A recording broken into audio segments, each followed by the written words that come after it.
to SKEETV, coming to you from Sunset and Vine at the LA Film School studios where we shoot this show. And right now, it is my pleasure to welcome in the next superstar, Kehlani. Make some noise, ladies and gentlemen. Hey. So congratulations on all the success. The new product dropped earlier this week, and it already has everybody going crazy. But for a lot of people, you're still a new artist. Mm-hmm. What's the first way you'd break down Kehlani? I would just honestly tell them, you know, go take a peek at my music for yourself, yeah. You know, and then you inquire what you inquire. I feel like my music is very true to who I am and is very honest, and I feel like you might just like get a whiff of who I am for yourself, you know. I don't know how to explain myself, I kind of would say. I don't know. Now, one word that I would say definitely represents you is Oakland. I mean, everything about the city, from the look to the style to the feel to even the sound, your look. You can't put just one thing on it. Cool. What was your life like growing up? I mean, Oakland is Oakland. You know what I'm saying?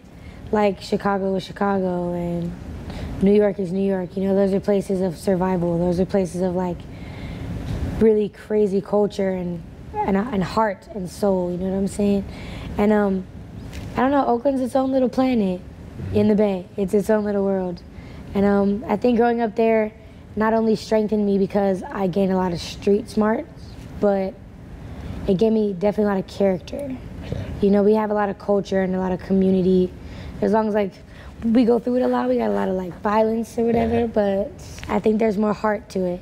You know what I'm saying? Was there a point for you where you realized, wow, this is real?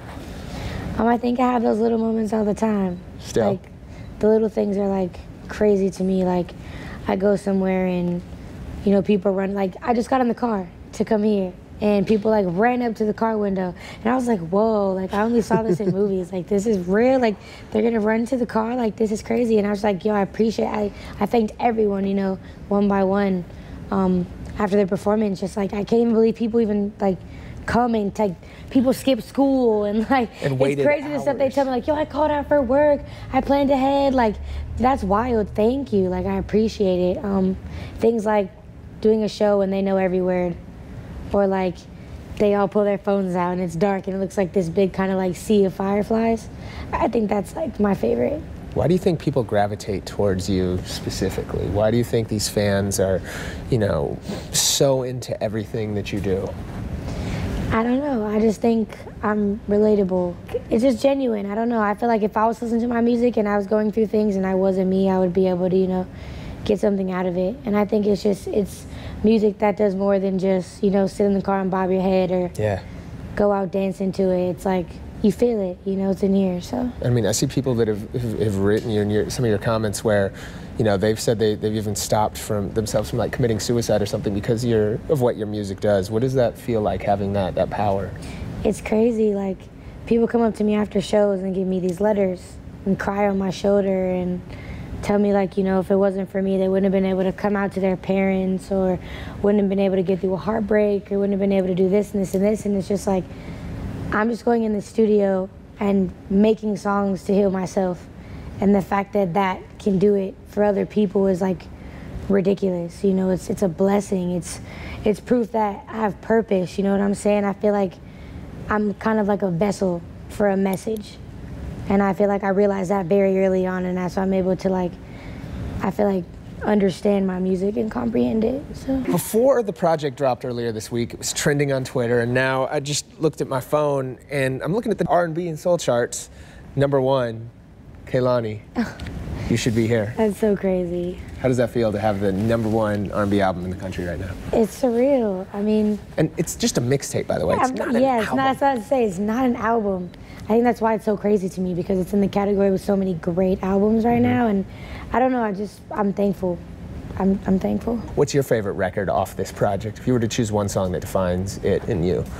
I mean, I think The Way was like one of my favorite records because it was so R&B and it feels really nice. Maybe Bright.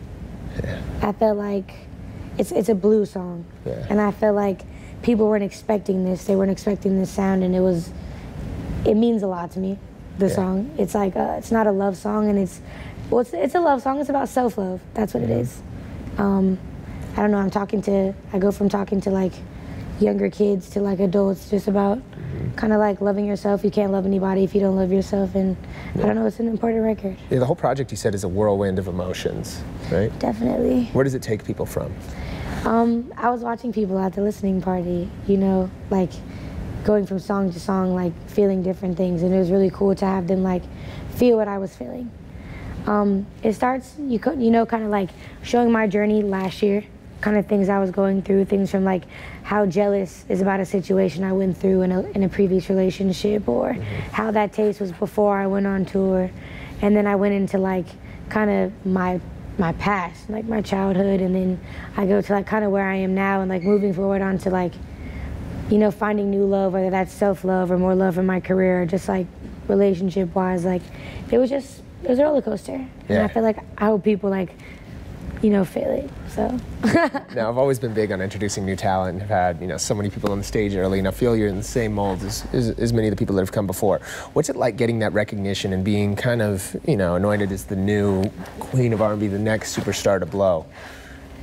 Man, I mean, like I said, I'm just making songs and putting them out. You know, that's what I'm trying to do. So it's crazy when I hear these things, because it's things that, you know, my idols were called. Like there's Aaliyah, and there's, you know, women like that I just feel even fortunate to be in, like, kind of recognized in the same category as. I don't know, I can't title myself at the moment, you know. I'm just trying to make music. And yeah, you're everything. Now, what's it like? What's been the craziest person that hit you up? I saw a picture of you with Rubin the other day on your Instagram. That was definitely the craziest person to hit me. And what did he say to you? You said something in the quotes. What did he tell you? He told me my music was going to change the world. And so Rubin has done everybody's thing. Are we going to see any collabs with you and him?